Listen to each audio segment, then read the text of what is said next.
Le 15, 16 et 17 juin se tenait le Web Today. Ce nom ne vous dit peut-être rien, mais il s'agit d'un événement majeur autour du digital réunissant principalement des professionnels.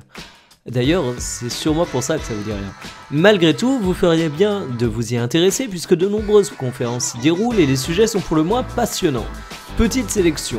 Incubateur média, véritable levier de l'innovation ou effet de mode, l'économie des applications Android, le futur des smartphones, l'ubérisation de l'industrie du porno, le futur d'adblock, la data visualisation dans le sport ou encore le traitement des data, un défi technique pour les enquêtes journalistiques. Je passe volontairement tout un nombre de conférences davantage orientées business, communication, marketing ou même technique, puisque cela vous intéressera forcément moins. Mais le Web Today accueille énormément de speakers renommés au point de vue super intéressant et c'est globalement un événement ultra enrichissant. Le festival se déroule chaque année à Nantes et cette année j'étais dans la team social media. C'est d'ailleurs pour ça que je vous propose cette vidéo. En parallèle de mon activité pour le Web Today, j'ai capturé quelques rushs à la qualité incertaine et donc j'ai eu de quoi vous faire une vidéo, vous parler un peu de cet événement. Il est l'occasion pour pas mal de pros de faire leur veille sur des sujets ultra complexes mais aussi de rencontrer de nombreuses startups prometteuses. Ça, normalement, vous en avez pas grand chose à faire. Je l'évoque car c'est un point ultra important du festival, mais je me doute que ça vous concerne que très peu. Là où c'est intéressant, c'est que c'est l'occasion d'assister à des conférences ayant une approche bien plus pointue que ce que vous pouvez entendre habituellement. Elles sont toutes disponibles en replay sur la chaîne YouTube du Web Today, même si les vidéos de l'édition 2016 ne sont pas encore disponibles. Qu'on soit clair, si vous êtes intéressé un minimum par le numérique, il y a à boire et à manger. Vous allez entendre des réflexions sur le transhumanisme faisant référence à Asimov, mais aussi des questionnements concernant notre modèle social. Pour les plus business d'entre vous, on parle aussi pas mal de la presse, des différents moyens de communiquer sur le net, bref, les marronniers de ma chaîne YouTube. Maintenant, je peux que vous dire d'aller voir ces conférences et puis basta, c'est cool, vous allez en sortir grandi. Qu'on soit clair, tout n'est pas parfait, on a des speakers parfois orientés, je pense notamment à la conférence sur les smartphones, mais ça reste du haut level. Non, le vrai objet de cette vidéo, c'est de vous parler du community management derrière un tel événement. Je trouve que c'est un sujet dont on n'entend jamais parler, encore moins sur YouTube, et pourtant ça peut vous intéresser. Web Today ou festival de musique, un bon community management de ces événements ne doit rien au hasard. Je suis bien placé pour vous en parler, je faisais partie de la team. Mais plus cool, on va entendre Olivier Dassonville, social media manager de l'événement. Donc on est avec Olivier Dassonville, le social media manager du Web Today. Salut Olivier. Salut Mickaël, ça va? Ça va et toi? Bien. Donc, est-ce que tu pourrais nous expliquer grosso modo ton rôle sur le Web Today, en quoi ça consiste? Alors, depuis janvier, j'ai réfléchi à la manière dont on allait gérer l'événement.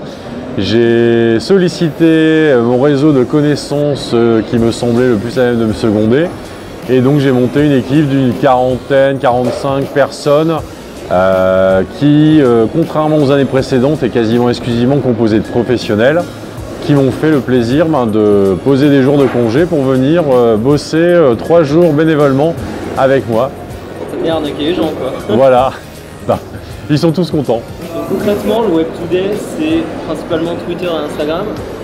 Twitter représente 95,4% des conversations ayant trait au Web Today d'après l'outil Analytics qu'on utilise. Ouais, et justement, niveau chiffres, là, on a 2 jours pour le moment de chiffres.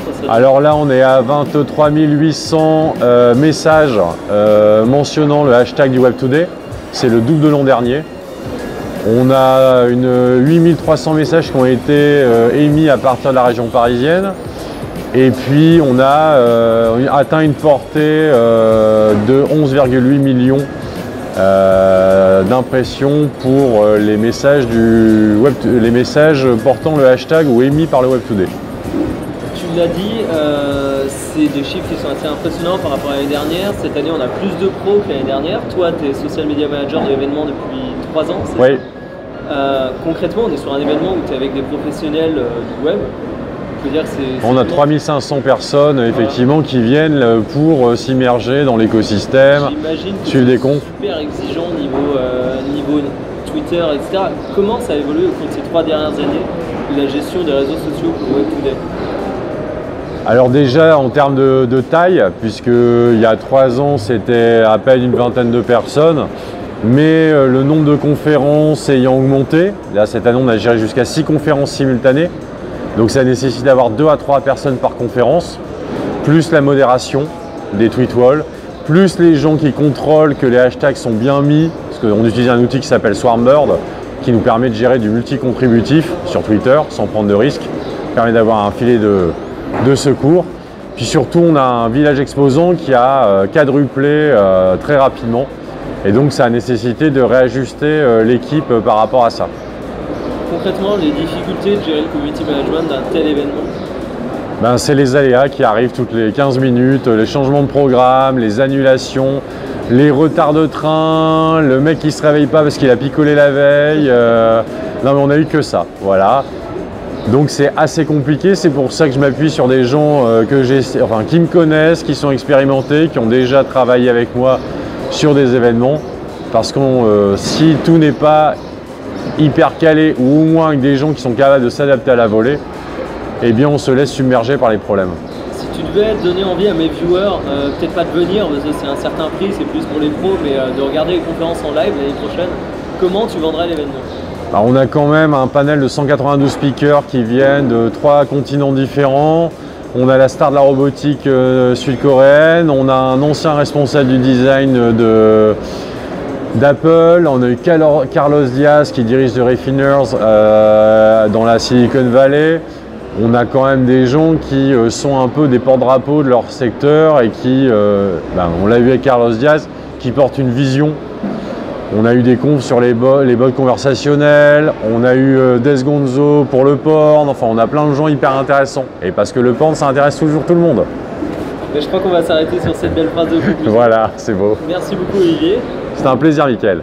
J'espère que cette petite interview et cet éclaircissement sur le community management d'événements du genre, et qui plus est d'un événement super sympa, le Web Today, vous aura intéressé un minimum. En tout cas, si vous avez des questions sur le sujet, n'hésitez pas à les poster en commentaire, j'y répondrai avec plaisir, surtout qu'encore une fois, c'est un sujet qu'on voit trop rarement traité.